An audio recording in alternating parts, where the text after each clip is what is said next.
27 men had walked away before the evening was over. Some left politely. Some made excuses.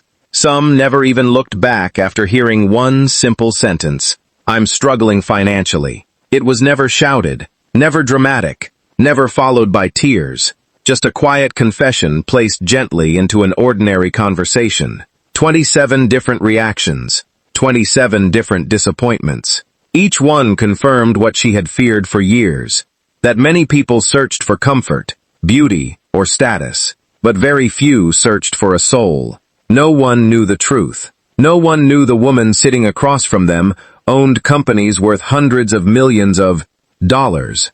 No one knew the simple dress she wore had been carefully chosen to look ordinary. No one knew the tiny apartment she described wasn't even hers. Every date was the same experiment. She wasn't testing money. She was testing kindness. And every single man had failed until the 28th invitation arrived. His profile looked almost too ordinary.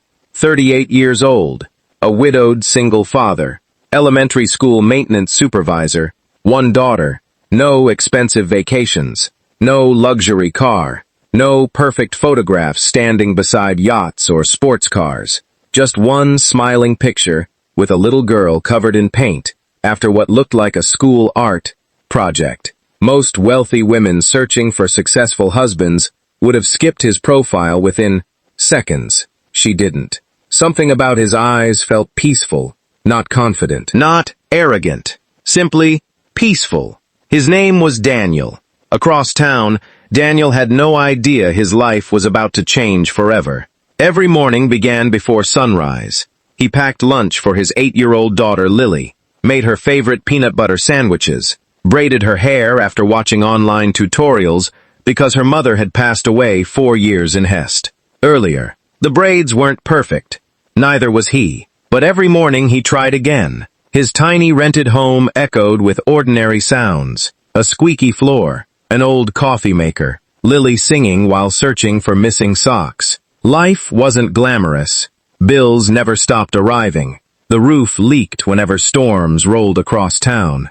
His truck had more than 200,000 miles, yet neighbors constantly described him using one word: reliable. When elderly Mrs. Carter's groceries became too heavy, Daniel carried them upstairs. When teenagers needed someone to repair broken bicycles, he volunteered after work. When stray animals wandered through the neighborhood, everyone called him first. He never asked whether someone could repay him. Helping had simply become part of breathing. One Friday evening, his coworker convinced him to create an online dating profile. "You deserve happiness too." Daniel laughed. "I barely have time to sleep." His coworker refused to listen. Within days, one match appeared. Her name was Emily. No glamorous photos, no luxury lifestyle, just a warm smile and simple clothing. She suggested meeting at a small neighborhood cafe instead of an expensive restaurant. Daniel appreciated that. He couldn't afford luxury anyway. The evening finally arrived. Emily reached the cafe first. She purposely arrived in an older compact car, borrowed from one of her employees. Her designer watch remained locked inside a safe. Diamond jewelry stayed home. She wore inexpensive sneakers, natural makeup, nothing that hinted at unimaginable wealth. She wanted honesty, not admiration. Daniel entered carrying a tiny bouquet of wildflowers, not roses. Wildflowers gathered near the community park. He looked embarrassed. "I'm sorry. I couldn't afford anything fancy." Emily smiled genuinely. "They're beautiful." No man before him had brought flowers picked by hand. Most had tried impressing her with expensive gifts. None had noticed her smile the way Daniel already had. Their conversation flowed effortlessly.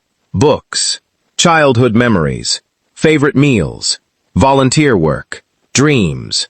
Neither interrupted. Neither competed. Hours passed unnoticed. For the first time in years, Emily forgot she was conducting an experiment. She simply enjoyed talking. As the waiter brought dessert, she quietly began the test. "I should probably tell you something." Daniel nodded. "I'm actually struggling financially." She lowered her eyes. "My previous business failed. I've been borrowing money. I rent a tiny apartment. I honestly don't know what my future looks like. Silence settled between them. She had watched this exact moment 27 times. Usually faces changed immediately. Eyes wandered. Phones appeared. Excuses followed. Sometimes sympathy. Often distance. Daniel didn't move. He simply asked softly, "Are you okay?" She looked surprised. "That's your first question?" He smiled gently. "I figured money problems hurt, but loneliness hurts even more." For several seconds she couldn't answer. No one had ever responded like that. He wasn't calculating. He wasn't judging. He wasn't wondering what she could offer him. He was wondering whether she was hurting. Daniel continued quietly. "My wife and I lost almost everything when she became sick. There were months we couldn't pay bills. I remember how ashamed she felt. I promised myself I'd never make another person feel that way." Emily felt something inside her chest shift. Not because he pitied her, because he understood pain without making it about himself. The date ended with laughter instead of awkwardness.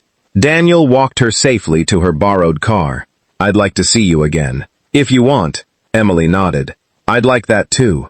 As she drove away, Daniel watched until her car disappeared. He had absolutely no idea she owned the tallest office building visible on the city skyline. Meanwhile, Emily sat behind the steering wheel, unable to start the engine. 27 wealthy professionals, lawyers, doctors, executives, entrepreneurs, all had failed.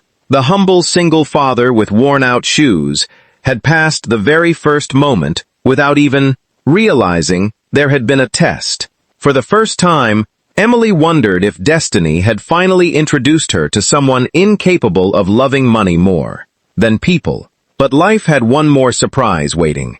Because the hardest test had not happened inside the cafe. It was waiting for the little girl Daniel loved more than life itself. The following Saturday, Daniel invited Emily to a local community fair instead of another restaurant. He apologized before she could answer. "I know it's not fancy," Emily smiled.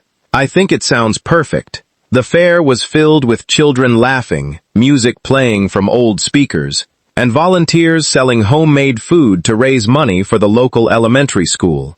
Daniel wasn't there to enjoy himself. He was there because he had promised to help repair broken booths before the event started. Emily watched him arrive almost 2 hours early. Before greeting her, he fixed a loose stage railing. Then he carried heavy boxes for an elderly volunteer. Then he repaired a broken popcorn machine. Nobody asked him. Nobody paid him. He simply noticed what needed to be done. Soon a little girl ran toward him. "Daddy!" Lily jumped into his arms. Daniel introduced them. "This is my daughter." Lily studied Emily carefully, then smiled. "I like your eyes." Emily laughed. "Thank you." The three spent the afternoon together. Emily noticed something unusual. Daniel never tried to impress her. His attention always returned to Lily, making sure she drank enough water, cleaning ketchup from her face, listening carefully whenever she spoke. For Emily, it awakened memories she hadn't visited in years. She had grown up with parents who measured success by numbers. Love had always come after achievement. Watching Daniel love without conditions felt almost unreal. Near sunset, they stopped at an ice cream stand. Only then did Emily quietly continue her experiment. "My landlord says I may lose my apartment next month." Daniel looked concerned. "Have you looked for assistance?" "I'm embarrassed." He shook his head.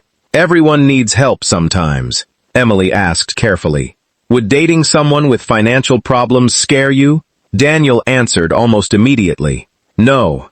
What scares me is someone who lies. Money can disappear. Character usually doesn't."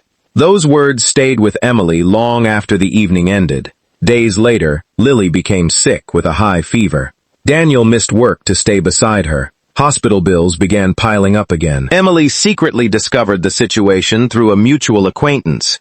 She quietly paid the medical balance anonymously. Daniel never learned who had done it. Instead of feeling relieved, he spent weeks trying to identify the stranger so he could thank them personally. Emily watched from a distance. He wasn't searching because he wanted another favor. He genuinely wanted to express gratitude.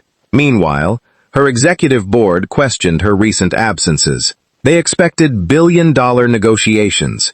Instead, she spent weekends helping Lily build birdhouses, teaching children to paint, walking rescue dogs with Daniel. For the first time in years, success no longer felt like skyscrapers. It felt like ordinary afternoons filled with genuine laughter. Still, she hadn't revealed the truth. Not yet. Because one final test remained.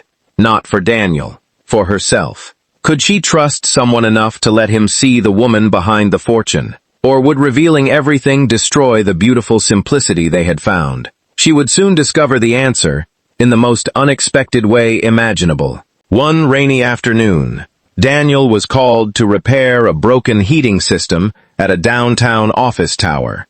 It was one of the largest buildings in the city. He had never been inside before. Security escorted him through elegant marble hallways. As he finished the repair, an assistant hurried past. The CEO is about to arrive. Daniel stepped aside. The elevator doors opened. His heart stopped. Emily walked out, wearing a tailored business suit, surrounded by executives. The same woman who had said she was broke. The same woman who claimed she rented a tiny apartment. She froze the moment she saw him. Silence filled the hallway. Neither spoke. The executives looked confused. Emily quietly asked everyone to leave. When they were alone, she whispered, "I'm sorry." Daniel didn't interrupt. She explained everything. The failed dates, the fake apartment, the borrowed car, the 27 men who disappeared the moment they believed she had no money. I wanted someone to love me before knowing what I owned. Tears filled her eyes. I never meant to hurt you. Daniel remained silent for several long moments. Finally, he asked, "Did you ever think I deserved the truth?" Emily nodded slowly. "Every day. I was just afraid." Daniel looked out the window. "When my wife became sick, people disappeared. They treated us differently because we had nothing left. I understand fear, but trust has to go both ways." Emily lowered her head. "I know. I'll accept whatever you decide." Daniel left without giving an answer. For several days, she heard nothing. No calls, no messages, no explanations. She believed she had lost the only man who had ever loved her without conditions. Then, one Sunday afternoon, someone knocked on her front door. Daniel stood there. Beside him was Lily holding another bouquet of wildflowers. Not expensive roses. Wildflowers. Just like their first date. Daniel smiled softly. "I've been thinking. I wasn't hurt because you're rich. I was hurt because you believed money was the only thing worth testing." Emily looked confused. He continued, "You tested whether I'd stay when you were poor. But life asks harder questions. Will we stay when life becomes painful? When someone gets sick? When dreams fail? When children need us? Those are the tests that matter." Emily's eyes filled with tears. "I want to spend the rest of my life passing those tests with you." Months later, they married in a small garden ceremony. No private island. No celebrity guests. No extravagant display. Just family, close friends, and a little girl who proudly scattered flower petals before the bride. Emily later established a charitable foundation, not in her own name, but in memory of Daniel's late wife, honoring the woman whose love had shaped the man she fell in love with. Together, they funded scholarships, repaired schools, and built homes for struggling single parents. People often ask Daniel how it felt to marry a billionaire. He always smiled and answered the same way. "I didn't marry a billionaire. I married the woman who smiled when I handed her a bouquet of wildflowers." And Emily would quietly add, "The 27 men failed because they were looking at my bank account. The humble single dad succeeded because he looked at my heart." Sometimes, the richest love story begins with two people who believe kindness is worth more than wealth. And that kind of love can never be measured by money.